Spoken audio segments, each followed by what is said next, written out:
call upon the Meghalaya Pradesh Congress Committee members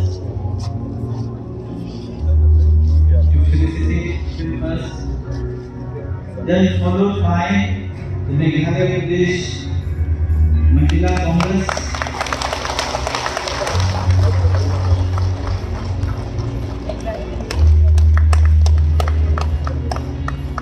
the MPCC President, kindly felicitate.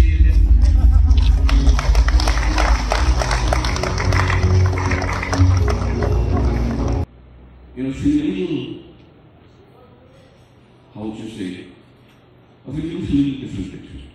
Excitement in the meantime will increase, but all its lessons only from above.